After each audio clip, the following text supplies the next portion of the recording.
Selamat pagi Bapak dan Ibu dan salam sejahtera untuk kita semua. Alhamdulillah kita panjatkan puji kepada Allah Subhanahu wa taala. Pada hari ini kita bisa apel bersama dan alhamdulillah matahari mulai cerah hari ini, mulai pagi ini peringati hari anti korupsi sedunia. Dan alhamdulillah pemerintah Provinsi Kepulauan Bangka Belitung telah memperoleh salah satu penghargaan dari KPK, yaitu kepatuhan LHKPN, laporan kekayaan negara, kekayaan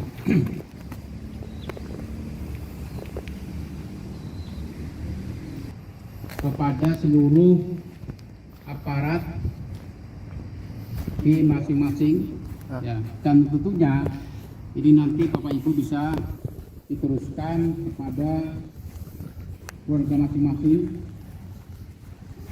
sehingga mereka tahu apa itu korupsi ya, dan bagaimana dan apa sanksinya serta bagaimana untuk menghindar dari korupsi itu sendiri. Untuk itu pada hari ini kita sosialisasikan apa yang sudah kita lakukan dalam melakukan kegiatan kita sehari-hari dalam melakukan pekerjaan, dan kita coba untuk mensosialisasikan kepada Bapak Ibu, kepada Ibu Rahmatika. Hormat Bapak Inspektur, para irban, para jabatan fungsional umum dan jabatan fungsional tertentu di lingkungan Provinsi Kepulauan Bangka Belitung. Salam sejahtera bagi kita semua dan semoga senantiasa kita diberi kesehatan dan tetap menjaga protokol kesehatan di masa pandemi Covid ini. Terima kasih atas kesempatan yang diberikan pada hari ini. Izinkan saya menyampaikan sharing tentang anti korupsi dalam rangka memperingati Hari Anti Korupsi Sedunia yang tepatnya telah diselenggarakan pada tanggal 9 Desember yang lalu. Izinkan pada hari ini tema yang akan disampaikan adalah ayo bangun budaya anti korupsi agar menjadi apik teladan yang berintegritas. Sebagai pembuka, ada sebuah pantun yang akan disampaikan. Laskar Pelangi negeri nan elok dan rupawan, jangan lupa bawa oleh-olehnya terasi.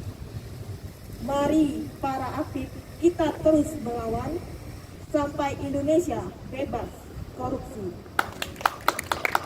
Nah, teman-teman, mengapa dari pusat bahwa apik harus berperan lebih dalam usaha pemberantasan korupsi?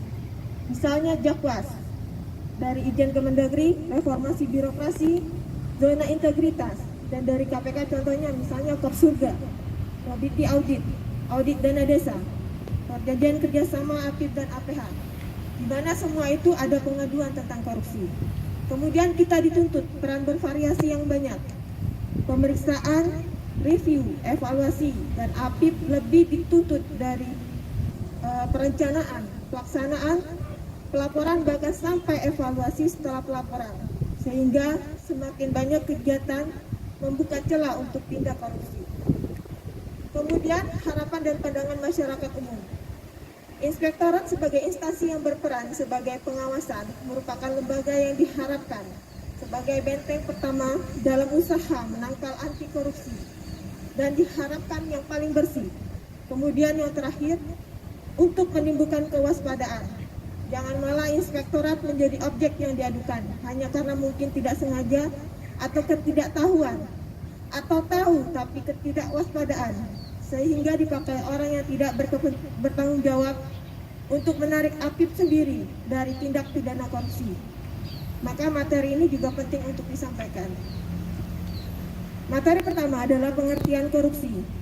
Bagaimana kita bisa menjauhi hal tersebut jika kita tidak tahu arti anti korupsi itu sendiri. Korupsi berasal dari bahasa Latin corruptio.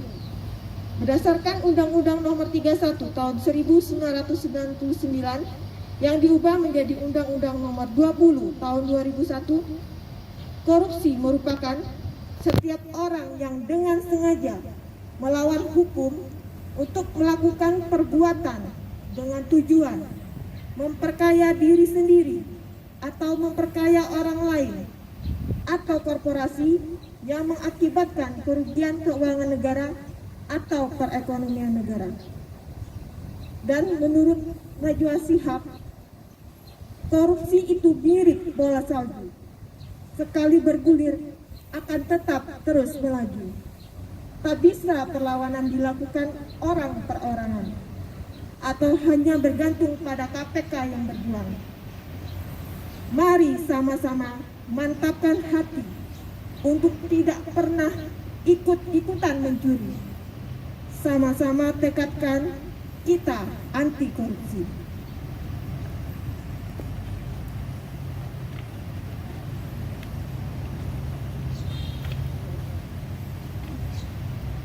Kemudian dasar hukum pemberantasan korupsi yang harus kita ketahui bersama, berdasarkan peraturan perundang-undangan yang digunakan untuk memberantas tindak pidana korupsi di Indonesia. Yang pertama adalah delik korupsi dalam KUHP yang tersebar dalam beberapa bab, antara lain kejahatan terhadap penguasa umum dan kejahatan jabatan. Kemudian ada beberapa undang-undang maupun impres dan aturan lainnya seperti Undang-Undang Nomor 31 Tahun 1999 tentang Tipikor yang diubah menjadi Undang-Undang 20 Tahun 2001 tentang Tipikor. Dan terakhir adalah Impres Nomor 1 Tahun 2013 tentang Aksi Pencegahan Pemberantas Tindak Pidana Korupsi.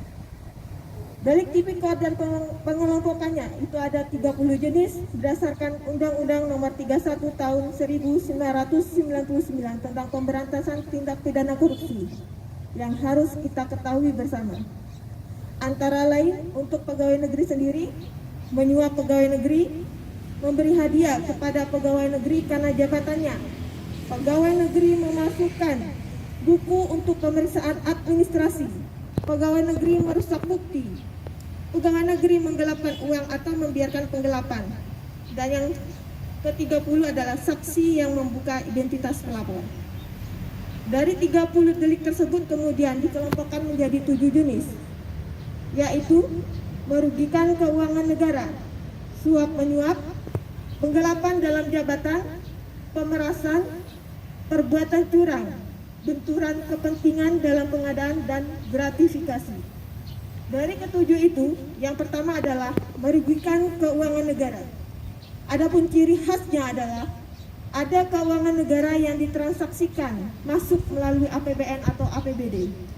Itu masuk ke dalam delik melawan hukum dan memperkaya diri sendiri atau orang lain atau korporasi dan dapat merugikan keuangan negara dengan ancaman pidana penjara 4-20 tahun, denda 200 juta sampai 1 miliar rupiah. Contohnya, penggunaan fasilitas yang diberikan negara untuk pejabat eselon atau PNS, tapi dipergunakan untuk urusan pribadi yang tidak ada sangkut pautnya dengan pekerjaan. Kedua, suap menyuap. Ciri khasnya adalah penerima suap adalah pegawai negeri atau penyelenggaraan negara. Pemberi suap dapat perorangan atau korporasi. Janji pun dapat menjadi suap. Itu termasuk dalam delik menyuap pegawai negeri, memberi hadiah kepada pegawai negeri karena jabatannya. Kemudian pegawai negeri menerima hadiah yang berhubungan dengan jabatannya. Ancaman pidananya adalah penjara 1-5 tahun dengan denda 50-250 juta rupiah. Penggelapan dalam jabatan. Ciri khasnya adalah banyak dilakukan oleh pegawai negeri yang memiliki kewenangan. Itu termasuk ke dalam delik pegawai negeri menggelapkan uang atau membiarkan penggelapan atau membantu melakukan perbuatan itu. Pegawai negeri memasukkan buku untuk pemeriksaan administrasi. Pegawai negeri merusakkan bukti. Pegawai negeri membiarkan orang lain merusakkan bukti, dan pegawai negeri membantu orang lain merusakkan bukti dengan ancaman pidana penjara 3-15 tahun, denda 150-750 juta rupiah.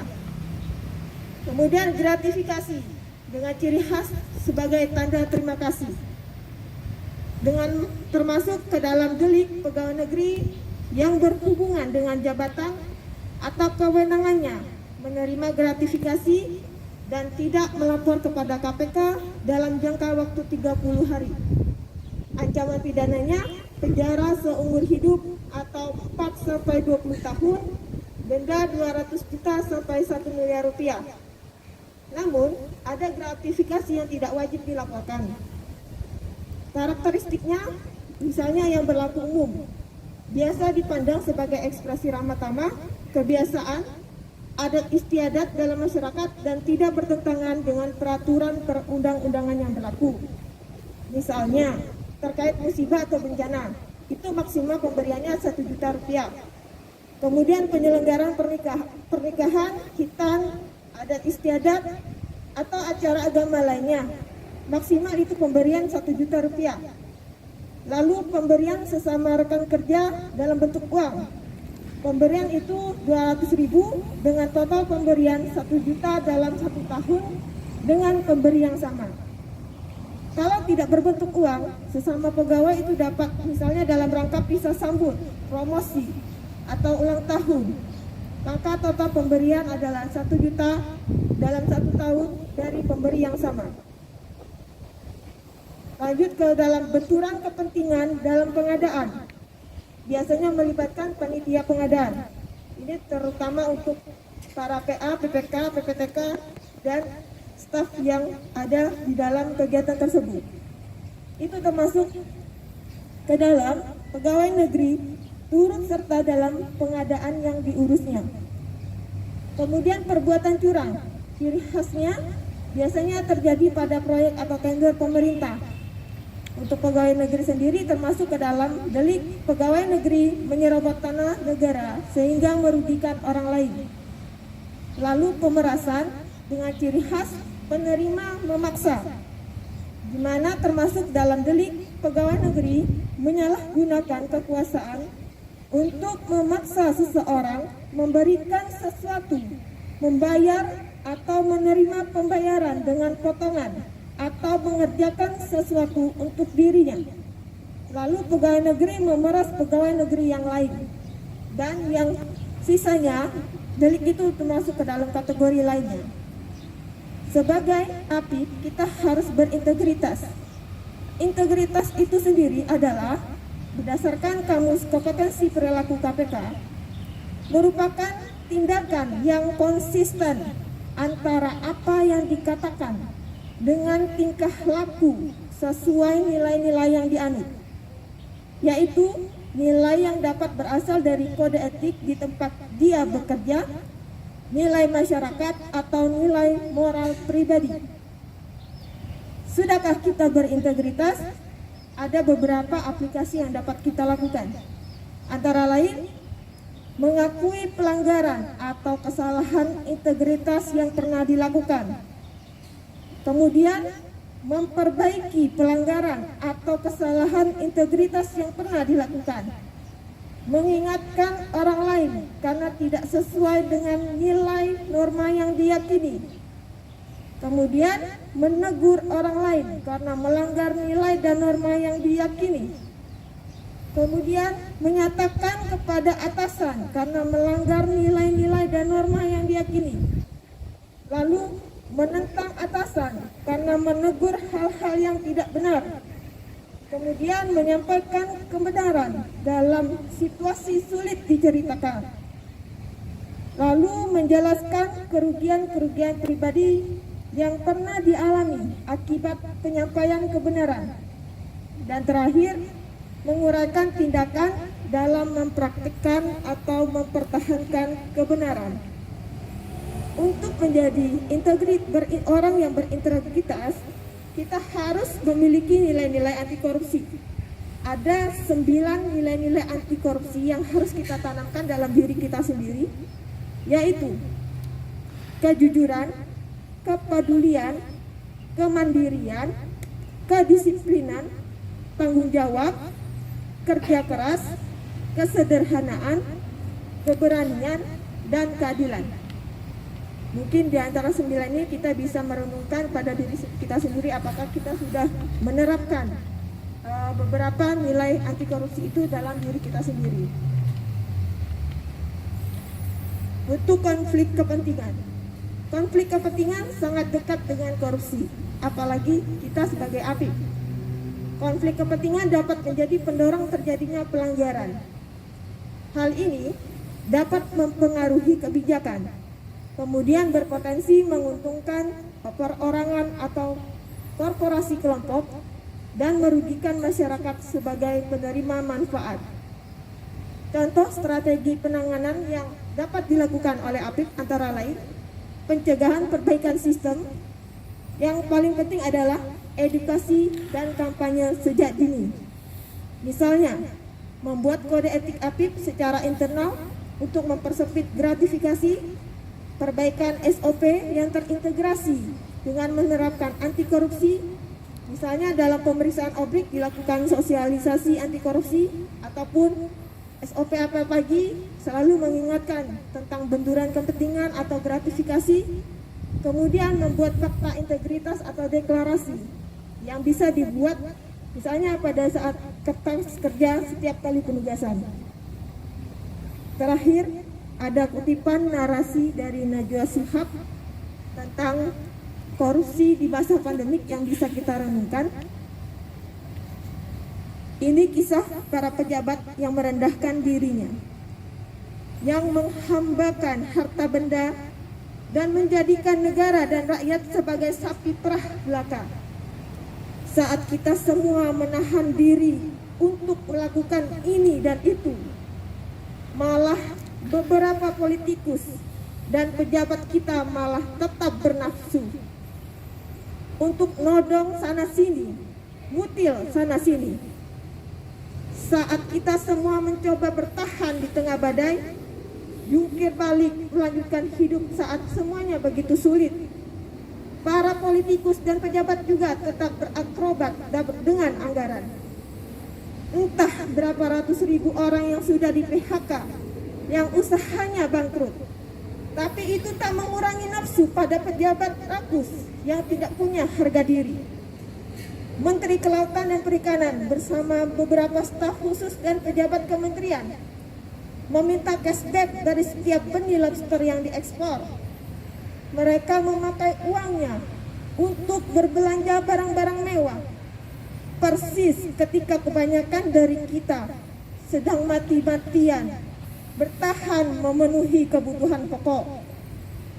Saat banyak orang kelimpungan mencari ruang perawatan karena kamar-kamar rumah sakit sudah sesak dengan pasien COVID-19, Wali Kota Cimahi malah memperjualbelikan izin pembangunan rumah sakit. Dan yang lebih gila lagi, para pejabat Kementerian Sosial berikut dengan menterinya sekaligus malah mendorong para vendor dengan uang cashback. Mereka meminta Rp10.000 dari setiap paket bantuan sosial. Paket senilai Rp300.000 untuk meringankan beban hidup rakyat, tega-teganya dipotong untuk dinikmati sendiri. Dan itu dilakukan oleh mereka yang disumpah untuk membantu rakyat bisa bernafas lebih mudah di tengah himpitan hidup. Sejak awal dana triliunan rupiah yang digelontorkan dalam bentuk bantuan sosial memang rentan diselewengkan. Sudah banyak yang memproduksi potensi ini. Mungkin kita memang tidak kaget, tapi bukan berarti kita harus maklum. Bukan berarti kita tidak boleh marah. Kasus-kasus korupsi di tengah pandemi membuktikan kompas moral para politikus dan pejabat kita memang sedang berada di titik terendah. Bahkan pandemi yang membunuh dan menyengsarakan banyak orang tak membuat pelaku menahan diri dari hasrat memperkaya diri sendiri. Pandemi justru menjadi peluang untuk menggorong lebih banyak. Pantaskah kita apatis terhadap hal tersebut? Dan sebagai penutup, ada sebuah pantun yang akan disampaikan. Sungguh indah negeri Laskar Pelangi. Jika sahabat berkenan datang kemari, mari para APIP bangun budaya anti korupsi mulai dari diri sendiri. Demikian sosialisasi ini disampaikan. Assalamualaikum warahmatullahi wabarakatuh.